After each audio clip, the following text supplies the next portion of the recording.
शीतकाल में तपोवन रहने से आने वाले लोगों की जिज्ञासा बढ़ गई।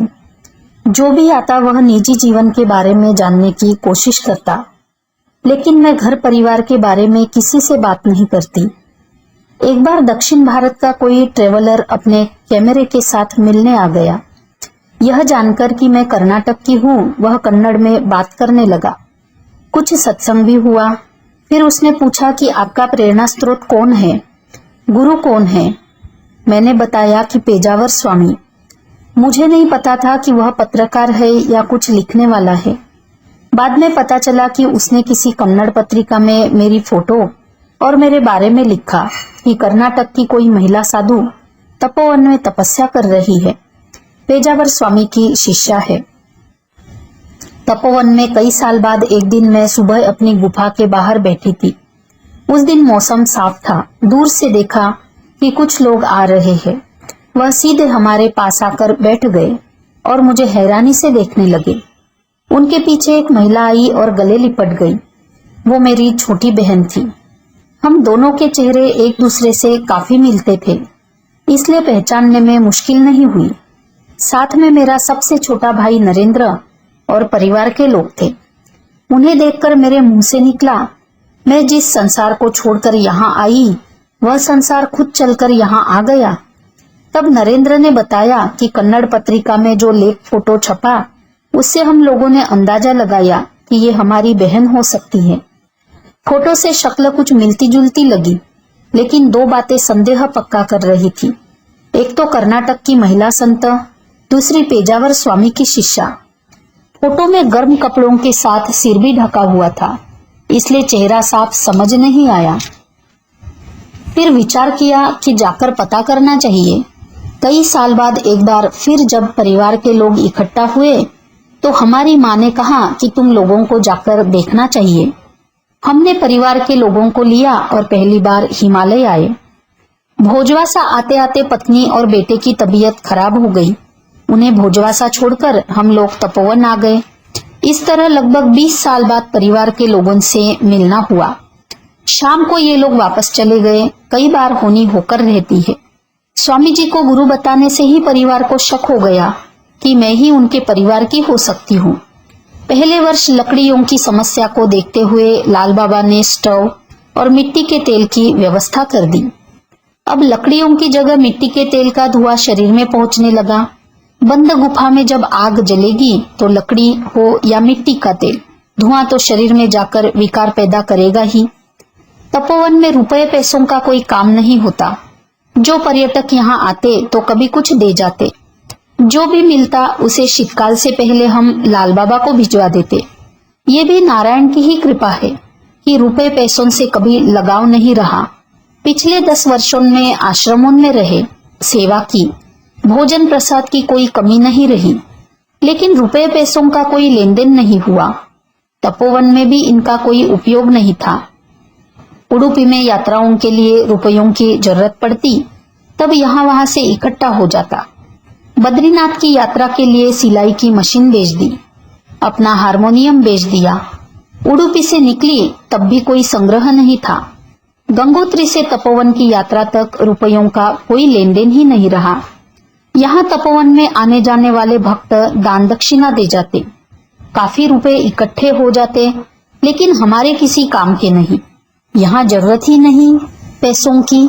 आने के बाद से लाल बाबा ही व्यवस्था करते रहे, इसलिए जो भी पैसा मिलता वह लाल बाबा को दे देती। वे भोजवासा में संत सेवा का जो पुण्य कार्य करते उसी में लगाते। तपोवन में 9 साल कैसे व्यतीत हो गए पता ही नहीं चला। अब सोचती हूँ कितना कठिन था तपोवन में रहना, लेकिन मैंने इतने सालों तक कुछ सोचा ही नहीं। कभी चिंता ही नहीं की कि शीतकाल में कुछ हो गया तो क्या होगा। स्टोव खराब हो जाए, पिन टूट जाए, मिट्टी का तेल खत्म हो जाए तो कैसे चलेगा जीवन। कभी सोचती ही नहीं थी। कई बार बर्फ से पूरा दरवाजा ढक जाता, ऑक्सीजन की कमी हो जाती, लेकिन चिंता नहीं करती। कभी जब ज्यादा परेशानी आती तो नारायण का स्मरण होता। यही कहती कि यदि शरीर पूरा होना है तो तपोवन से अच्छी जगह कहाँ मिलेगी। जीवन में यदि मृत्यु का भय खत्म हो जाए तो जीते हुए मुक्त होने का भाव बना रहता है। जन्म के साथ ही मृत्यु हमेशा साथ रहती है। जीवन में ईश्वर तो अंदर ही रहता है, लेकिन हम ईश्वर को जान नहीं पाते। जरा सी परेशानी आती ही भयाक्रांत हो जाते हैं। बीमार होते ही मृत्यु का भय सताने लगता है। तब ईश्वर को याद करते हैं जब सब ठीक चल रहा होता है। तब न ईश्वर को याद करते हैं और न ही मृत्यु के बारे में सोचते हैं, जबकि दोनों ही सत्य है। हमें हमेशा सत्य के साथ रहना चाहिए। इसीलिए महापुरुषों ने कहा है कि ईश्वर और मृत्यु का सदैव स्मरण रखें। तपोवन में भी कई बार बड़े इम्तिहान हुए।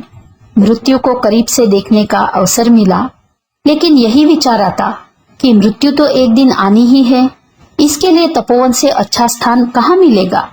लेकिन नारायण को इस शरीर से कुछ और लेन देन पूरा करना शेष था। एक बार शीतकाल में गले में कुछ परेशानी हो गई। भोजन खाने में भी तकलीफ होने लगी। गले के सामने आने वाला हिस्सा फूल गया, जैसे फोड़ा हो गया हो। थोड़े दिनों में बैंगन के आकार का हो गया। अब तो पानी भी पीने में दर्द होने लगा। कई दिन तक भोजन के बिना रही। नमक डालकर गर्म पानी पीने की कोशिश करती, लेकिन कोई लाभ नहीं मिला। वहां न दवा न ही कोई अन्य उपाय। अब कमजोरी के कारण बेहोशी सी होने लगी। जब पानी जाना भी बंद हो गया तो नारायण को ही याद करती। एक दिन अर्ध बेहोशी की हालत में ऐसा आभास हुआ जैसे कि बाहर कोई खड़ाऊ पहनकर टहल रहा हो। मैं नारायण से प्रार्थना करने लगी कि यदि शरीर को यही मुक्ति मिल जाए तो अच्छा है। स्मरण करते करते मैं अपना होश खोने लगी और पता ही नहीं चला कब बेहोश हो गई। उसके बाद कितने दिन किस हालत में रही नहीं पता।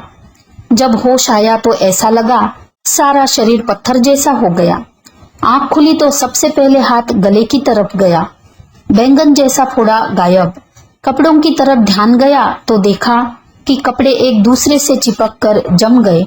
फोड़े का मवाद निकलकर कपड़ों पर गिरा होगा और सर्दी के कारण बर्फ की तरह जम गया होगा।